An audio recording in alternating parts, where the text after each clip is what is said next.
I'm so scared of spiders on this couch. Okay, today we are talking about the daily routines that I have implemented for a happier and healthier life. These have been extremely helpful for me, and these are the routines and habits. I have my notes here that I'm reading because I can't remember anything for more than 5 seconds.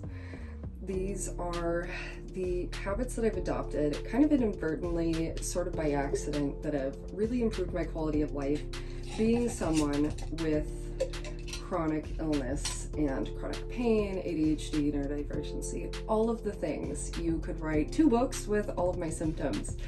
My name is Gillian, and I have Ehlers Danlos, POTS, mast cell activation syndrome, among many, many other fun things. So I've come to the conclusion that there's a lot of other people out there like me. I've been building a local support group where I live for the women here. And I figured maybe the people on the internet want to know a bit more too, because it's proven to be extremely helpful.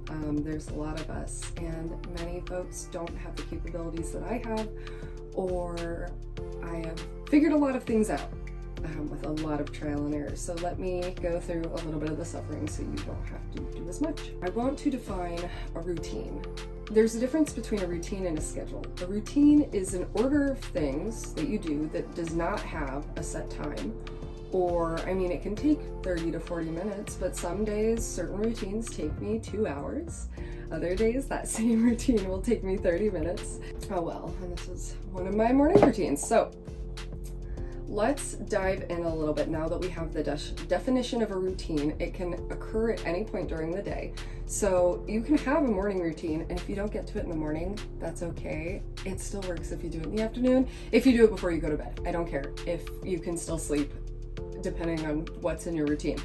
So here are some of the things that I've stumbled across that I have found extremely helpful for me. And the biggest thing that I want to cover that has made the most profound difference, which I am still working on, is my sleep.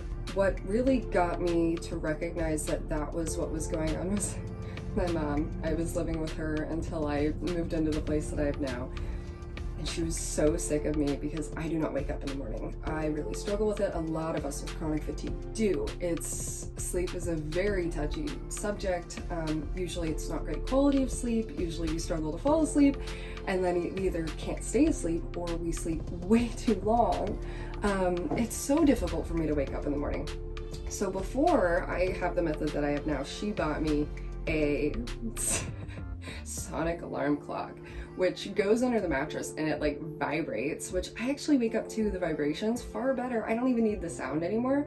It's so much better, but it's so obnoxious that you're like, because I'm definitely more in my body when I wake up than I am in my head. That's something I realized. I struggled with brain fog so badly that half the time I would wake up, turn off my alarm, go back to sleep, and not know I did it. So that vibrational alarm has helped a lot. Something that really gets you out of bed and not relying on your phone. And I know that this can be a little inaccessible for some people, but if you can just save up that, 10, 20, 30 bucks for a nice alarm clock that you can use, what do you have to lose? You're gonna spend that money anyways. Let's put it towards something that's actually gonna be beneficial. Second of all, I started using my ADHD medications and taking them about an hour before I was supposed to wake up. And then waking up after that alarm went off, I take my meds, I go back to bed. An hour later, I wake up with dopamine. That's an experience. So I'm actually awake. My brain is kind of online, but not really. It does its job, but it's not a miracle cure by any means. But it is extremely helpful if that's something that you have in your toolkit. The other thing, say you don't have those medications, is just getting sunlight. Sometimes what I'll do before I go to bed, because it's dark out, I open my windows, so that way in the morning there's a ton of sunlight in my room. If you have blackout curtains or something like that, or there's light coming in from the outside, that's going to make it a little bit more difficult. I recommend they make sunshine lamps, which are great, but sunshine in the morning initiates responses in your body to actually start waking up and initiate that process a little bit better. And then what I've been doing is I don't eat in the morning. I hate it. But I've been recommended so many times to have something in the morning, because that's when we are typically, if your circadian rhythm is functioning generally properly. I've been trying to kickstart mine into functioning properly. One of those things I've been doing is having something with a bit of sugar, carbs, or either fat or protein, but I really like the carb heavy breakfasts, but not in a way of like cereal or bread. I've been going with these juices or a protein smoothie. It depends on what I'm doing that day. But I went and made this amazing green juice. It's spicy, so that's one way to wake up in the morning. But it has celery and apple and lime. I took about 5 hours this Sunday to meal prep for this week, especially because I can't use my kitchen right now. We'll go into that. But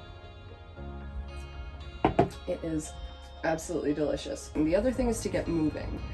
What has helped me the most, a lot of people I know, and a lot of women with chronic pain or illness have a lot of inflammation. Mine has definitely gone down due to these things, but something I have to do every morning is get moving. If I stay in bed, I'm in pain, it hurts. So I figured at some point I was like, okay, if I'm gonna hurt anyways, I might as well get up and do something. I don't like the word being productive, but I feel better when I can do something, even if it's not like a chore or something that's particularly beneficial to what I need to do that day, okay? Moving, and especially walking, gets that lymphatic fluid flowing through your limbs and up to get filtered through the rest of your body. It also applies to back pain. And movement is so important in the morning. I don't care. I know that a lot of us have really big issues with movement, especially standing with POTS. If you can find a way that you can get some movement, even if you're sitting and you're just doing something over here, you can shake yourself out. I love listening to music, dancing a little bit. I know that a lot of us are wheelchair users. When I did that, I would do my shaking. But getting that movement in is so good, especially with the sunshine and the movement. So what I've done to kind of get around that, especially when there isn't sunshine in the morning, or something that just has helped me so immensely, is the sauna. I use the infrared sauna, and that, first of all, really, really helps with that lymphatic movement. So that's going to really help get things flowing. It opens up your blood vessels. If you have POTS, I want you to be super cautious with it. It can really lower your blood pressure. It's essentially inducing a POTS episodes in some ways if your POTS is from blood pooling because your blood vessels open. With limited exposure, I started at about 5 minutes or less for months on end, every other day, worked up to every day, just enough that my heart rate, I have my little Apple Watch, oh, I'm not even wearing it, but I have my Apple Watch to monitor that, and when my heart rate would start climbing, I would hop out. But I kept building up, and now I can go sit in there for 25 minutes. My heart has stopped topping out at about 140, and now it's down to like 112, 115 when I'm in there. So that has been so beneficial, and if I miss a day, I feel it. If I do it daily when I'm really having a stressful time, it is so beneficial, because for me, I have the MTHFR gene mutation, as a lot of us do. Or we have problems with our detox pathways for one reason or another. If your bowels are not working properly, if you have IBS, if you're having gastrointestinal problems, we have motility issues, you're not using those pathways as efficiently. And your body is a wonderful detoxifier. It does it on its own. I'm not saying that you have to do this, but for me personally, even if it's a bunch of woo-woo, just, a bunch of BS shoved in a pretty box with a bow, it has been so helpful for me, like absolutely immensely helpful. I cannot express how amazing it's been. And then combining that with exercise. So there's a lot of information coming out now, especially regarding hypermobility, Ehlers Danlos, neurodivergency, ADHD, all of these things that are typically rolled into one category, especially with mast cell activation syndrome, which exercise can be a trigger, so you have to find what works for you. What worked for me was, first of all, a lot of this was prompted because I was already having a really hard time and I went through a really rough divorce. And I figured, well, I gotta give the love that I wanted someone else to give me, because I had a realization that no one is coming to save me. No one's coming to rescue you. No one is going to fix you. No one is coming to put in the work for you. You might get help. You have resources. You have wonderful people in your life that love you, that you can rely on, but that's not guaranteed. The only person you have is you. And I realized that. And it kind of blew my mind, because then I started contemplating, okay, how can I do the things that I need to do for me that make me feel good, that work for me, in a way that's doable for me? That way I'm not put into another flare. And the other thing I realized too is I'm going to be in pain anyways. I'm going to struggle. Why not put my time and effort, even if it leads to a flare, into the things that I love, because that makes it worth it. So what I started doing was Pilates. I happened upon, and big props to her, Jessica Valant, Pilates, here on YouTube. She had a video for Pilates for hypermobility, and I was like, oh, this is perfect. I really, really want to start trying alternative methods, because I realized physical therapy had been really helpful to me, but only up until the point that I stopped doing it. And then I would just go back to having problems. Granted, it has had long-term great effects in teaching me how to move my body properly. I'm very aware of my neck positioning, but I still go like this constantly, especially when I'm driving. I'm like, on the road. But Pilates was great, and I started really slow. I couldn't even finish the Pilates video or keep up with her when I started. Now it's a piece of cake, because what I started doing was I made an effort every day, even if I did it for 5 minutes or less, to sit down and do it. And one of the motivating factors that I had to include, pairing something that gives you a bit of incentive to do the thing that you want to do. I had my routine. I had my glass of wine. I did my homework for the class that I was enrolled in at the time, to get my license, and I would go and do Pilates. So it was lovely. I'd have my little glass of wine, I'd go do it, and I'd be like, oh, that's okay, I'm not as anxious about it, I'm not overthinking where my body's at. And granted, do not mix alcohol and exercise, it's not recommended. I often say do as I say, not as I do. I am a guinea pig, I use myself as one. Very important that we're careful, but combining something like that with this routine can be so helpful. Didn't matter what time of day it was. Most of the time I do it at night, because that's just when I could do it. I went to my day job, I went to my class, I had my wine, I did my homework, and I worked out. That was extremely helpful. Then I started building up from there, and I have come to terms that I will never be a runner. I can't run, my body does not like it, and that's fine. There's so many other things I can do. But I started just really focusing on getting active in tiny increments. I want you to be kind to yourself. If you can only do the 5 minutes, that's great. If you can put on the clothes, you don't even have to either, you can do it naked for all I care. Put on the clothes to do one tiny exercise that feels good, that's not painful, stay in your range of motion. I'll link her video as well. That's not painful and actually makes a difference over time. It will take time to see benefits. That's amazing. And if you can do the whole thing, that's great too. And as you continue, keep adding a little bit more every day. It took me about 7 months to build up to getting in the gym. 7 months. That's a lot of time. I started adding tiny little 3-pound weights, tiny little 5-pound weights, some 10-pound weights, some 15-pound weights, and then I was like, you know, I miss weightlifting. I loved doing it, and I love having muscles. I decided that I wanted to go to the gym, and I felt secure enough to do so, so I started by going to the gym and starting with Pilates at the gym. Then I would go pick 1 or 2 exercises on machines where I was like, okay, this range of movement works, this one doesn't. Like, I'd find things. I have my ulnar nerve is dislocated in both my elbows, so certain arm exercises are real rough. These shoulder presses, it like, blah. My whole hand goes numb, I'm liable to drop the weight on my head. But that was amazing, building up to it, and little by little, being kind to yourself. If you fall off, if you stop doing it, I don't care if it's a day, I don't care if it's a week, I don't care if it's 3 months, I don't care if it's 2 years, 5 years, 10 years, I don't care. Be kind to yourself and get back to it. There's no shame, no guilt in returning to something that you fell off of. And the faster you get back to it, the better you're gonna feel. And that comes with practice.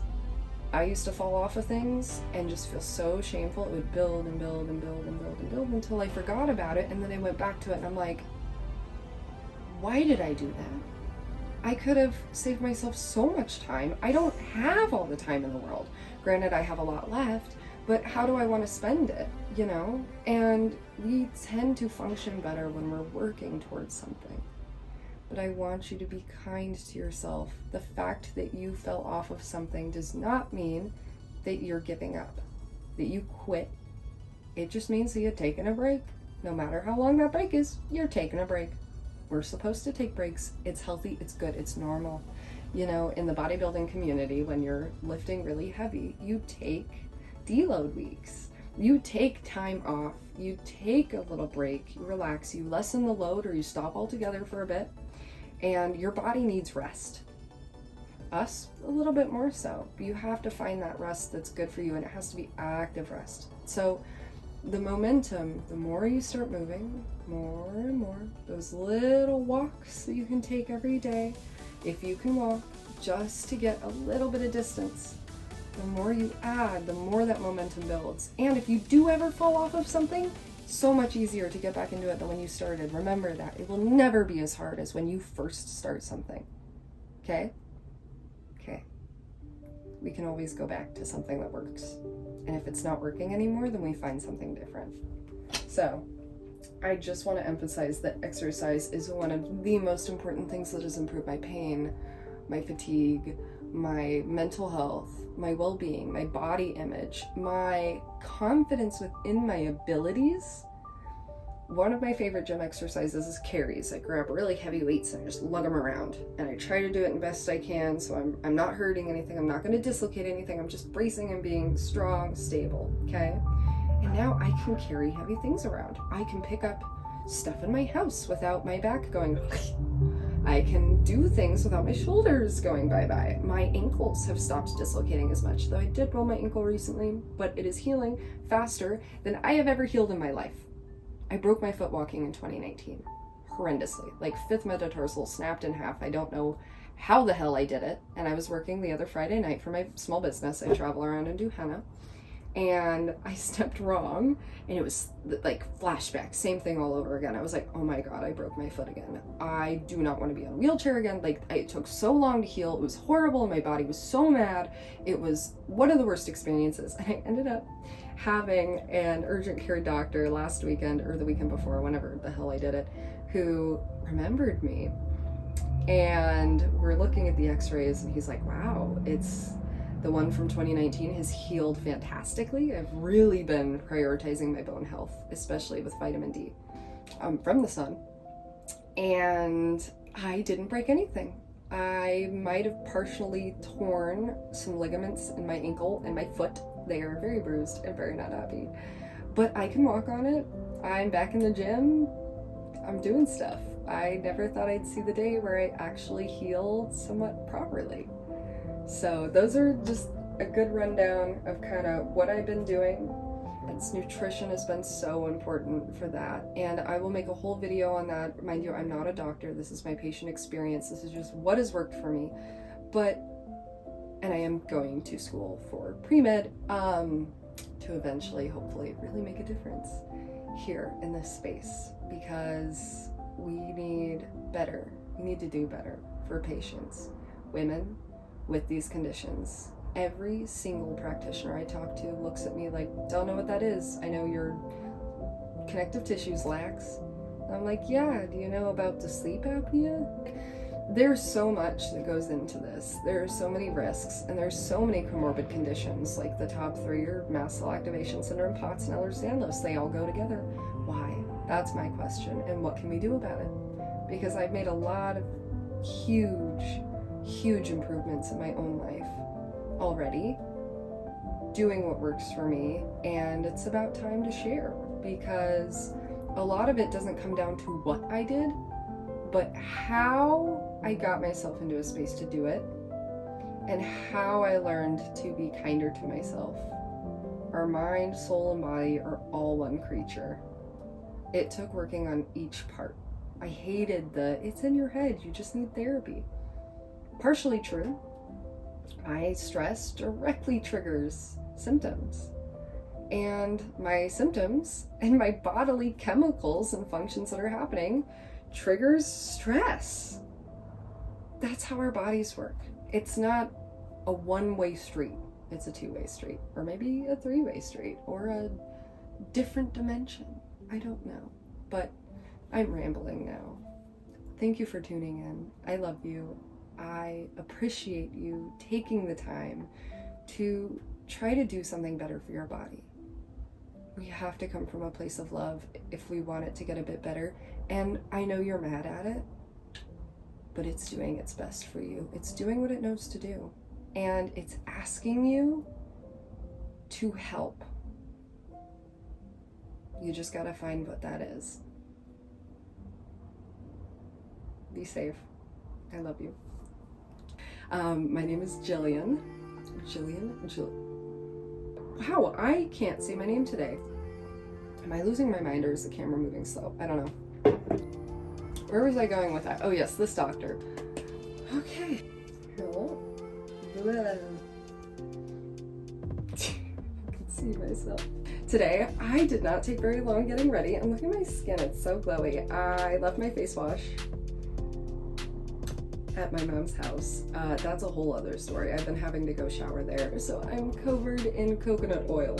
So, I don't know if you can really see I've been working on my rear delts. I'm very proud of them. You can't really see them in this lighting very well, but I got some muscle on me now. I gotta go to the gym today. I'm being naughty. Do a little one of these numbers.